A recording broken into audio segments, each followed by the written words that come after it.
There's a sector of real estate that does not get enough coverage. I'm going to talk about that and explain why it matters to you in the next few minutes. But first, my name is Jeff. I'm the Economic Prepper. For those who haven't watched me, thanks for stopping by. I can make short videos on interesting topics, at least I think they're interesting. Try to get thoughts from you, and I like to get feedback as to ideas, what you want me to talk about and comment on. And that's where this video comes from, because I had a viewer, reader, follower, whatever you want to say, asked me about commercial real estate. And I'm going to talk about commercial real estate, how it is different than residential real estate, and why it matters to everyone with investment vehicles, 401ks, and so on.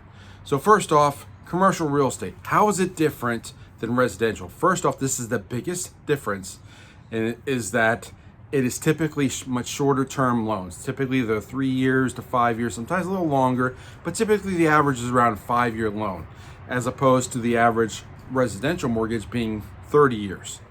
So what does that matter? What does that mean? Well, go back about 5 years and we know what the world was like and how much it changed. But back then, people had 1, 2, 3%, well, typically around 3 to 4% mortgage loans as a residential. And today they're still sitting on those, many of them, because they don't want to move and they don't want to refinance, and that liquidity is stuck in that estate. But it's to the homeowner's benefit, because they're paying low interest mortgages and making lower payments to live where they are. So they don't want to have to pay to move, but people still have to move. In commercial real estate, the timeline is shorter. So you go back 5, 6 years ago and we see what happened. Everyone started to work from home. Lots of vacant properties around. Lots of big box stores closed down. Malls, if they weren't dying already, are now completely dead. And now we have urban centers that are having problems. So all of this is adding up to a shockwave that's hitting commercial real estate. Now for another time, there's a sector of finance that's private lending. We're not going to talk about that now, but that's having ripple effects right now. But that's also part of the equation with commercial real estate. Commercial real estate is a pretty big sector. It's nearly $1 trillion a year that needs to be refinanced. And the terms are really coming due. And they've been kicking the can down the road with working with their financiers and the banks.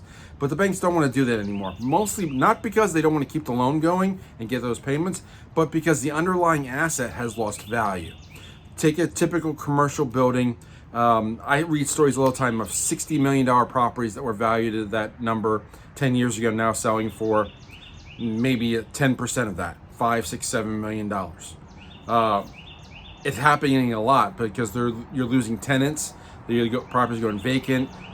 There's less people renting in certain city areas. It's just a lot of that sector. The multi-use properties, especially retail, are having a big problem.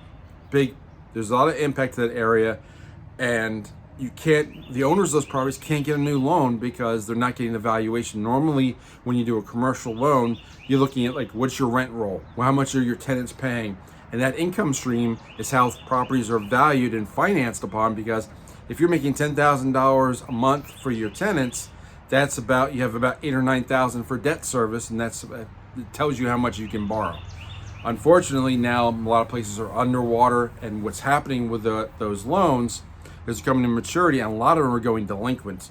The rate is industrial side. It's kind of a different category of commercial real estate. That's doing pretty well, but we'll get to that in a moment. A lot of the commercial properties, your big box stores, your malls, your mixed use properties with retail and residential combined, hotel sectors, they're all having problems, and their delinquency rate is over 7%, which is very high. It's comparable to 2020. So that's a problem. So what does it matter? Well, this is where it matters to you, because when banks write these loans, they sell them to the marketplace. A lot of these buyers are 401ks or financing companies, which is what you are indirectly invested in through your 401k or your retirement plan.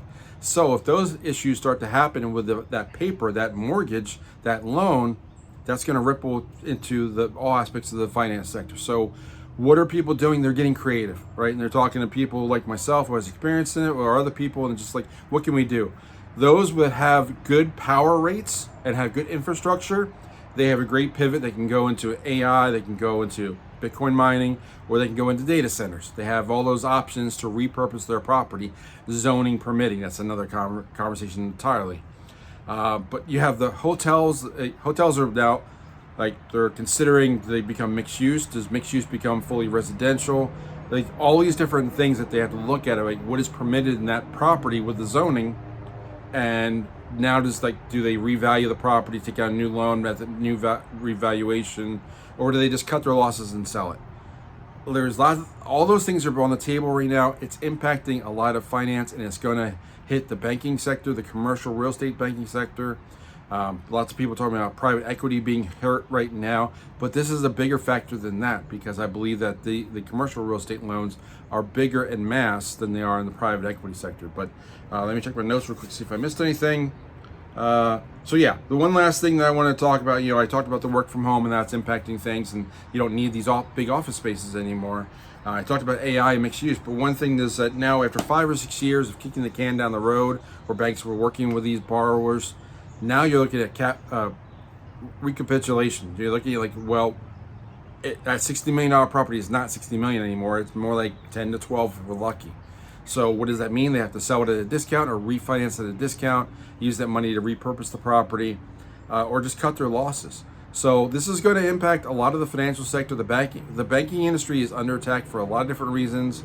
Anything from the Genius Act and the Clarity Act that should impact their ability to be the only ones that can profit from loans and lending and interest. So banking is going to be a big sector that's going to be under attack recently. Not financial advice, but that's a sector that's really attractive to me right now. Not that it ever was, but it's really in a bad spot right now, especially ones that focus on commercial real estate areas. But what are your thoughts? What are your concerns about the commercial real estate?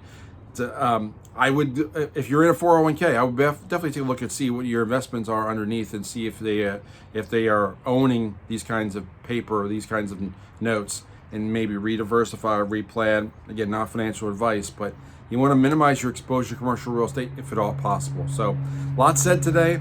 I'll talk to you next video. Fix the money, fix the world, and I'll see you soon. Take care.